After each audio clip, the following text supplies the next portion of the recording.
Uma das principais coisas que eu gosto de explicar para as pessoas que me procuram para se tornarem potenciais pacientes de psicoterapia são os princípios básicos que norteiam o meu trabalho. Eu acredito que isso é muito importante para que a pessoa saiba onde está se metendo e possa tomar uma decisão bem informada sobre se quer ou não iniciar um tratamento comigo. Hoje eu quero compartilhar esses princípios básicos para que vocês os conheçam antecipadamente, caso queiram me procurar ou me indicar para alguém. Então, vamos nessa. O primeiro é o sigilo. Ele é o mais básico de todos e é um dever ético de qualquer profissional da psicologia.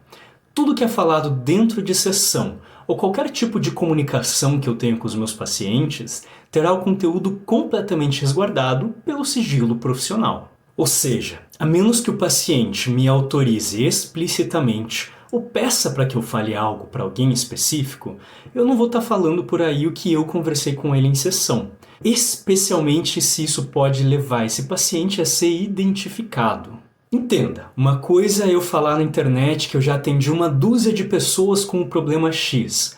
Outra é eu começar a falar sobre um caso específico, dando vários detalhes e permitindo, ou pelo menos criando o risco, de que as pessoas que estão participando dessa conversa possam identificar de quem eu estou falando, mesmo que eu não tenha falado nem nome nem CPF. Por outro lado, isso não se aplica ao paciente. Ele tem o direito, sem me consultar, de falar o que ele quiser sobre a terapia para quem ele quiser. Para os pais, para o mozão, para os amigos, para o papagaio, para o cachorro, para o Twitter inteiro. Porque isso pode ajudar a pessoa a descobrir se um psicólogo está fazendo alguma coisa de errado com ela, e até mesmo denunciá-la. O segundo princípio é o do não julgamento. O meu objetivo é sempre auxiliar o paciente com as questões que ele traz. E para que eu possa fazer isso com sucesso, não faz nenhum sentido eu começar, em terapia, a fazer julgamentos morais, éticos, religiosos ou qualquer coisa semelhante. Eu nunca vou chegar para um paciente e dizer assim, isso aí que você fez está errado, ou isso é repreensível, isso aí é um pecado, né? Não. A terapia é um lugar seguro no qual o paciente pode se expressar livremente e trazer tudo o que está preocupando ele. E eu simplesmente começar a fazer esse tipo de julgamento não apenas não ajuda, como também atrapalha, fazendo com que a pessoa tenha cada vez menos vontade de se abrir comigo. Claro, eu tenho meu código moral, mas eu também sou um ser humano com empatia. E quando eu estou assumindo a posição de psicólogo dentro de uma relação, eu pego o meu código moral, coloco numa caixinha e deixo no canto dele. E eu sei que eu tenho que ver naquele momento o mundo pelos olhos daquela pessoa que eu estou atendendo, independentemente do que eu penso sobre isso. Mas isso não quer dizer que eu não faça julgamentos relacionados à saúde mental. Por exemplo, se eu já trabalhei com um paciente que um determinado comportamento está atrapalhando ele a buscar um objetivo que a gente já definiu, que é se livrar de um determinado vício. Se ele continua fazendo aquele comportamento, eu vou constantemente lembrar ele de que aquilo não está contribuindo com o objetivo que ele mesmo estabeleceu. Claro, vou falar isso com bastante tato, mas percebe como não deixa de ser um julgamento? Só que um julgamento que usa como ponto de vista a visão de mundo daquele paciente, misturado com um ponto de vista da ciência psicológica. O terceiro preceito é o da autonomia, do respeito e do trabalho em conjunto. Quando eu estou atendendo alguém, eu sempre respeitarei a autonomia dessa pessoa. Isso quer dizer que eu não mando no outro, e mesmo que ele seja menor de idade, ele é um ser independente, dono das próprias escolhas.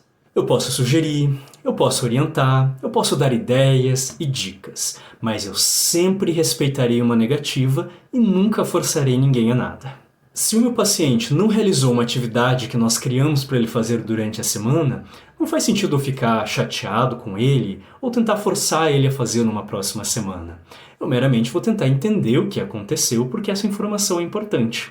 Eu também nunca vou forçar um paciente a entrar em um assunto que ele não queira entrar, por mais que eventualmente eu possa explicar para ele a importância de entrar em certos assuntos em certas ocasiões. Eu sempre incentivarei a autonomia e a proatividade dos meus pacientes, pois a terapia comigo ocorre a 4 mãos, em conjunto, sendo que o objetivo final sempre vai ser tornar ele independente de mim, para que ele possa, sozinho, começar a resolver os obstáculos que sempre irão aparecer durante o restante de sua vida. O quarto princípio é: ninguém nos conhece melhor do que nós mesmos. Nem que eu conheça a pessoa por séculos, eu vou conhecer ela melhor do que ela mesma se conhece.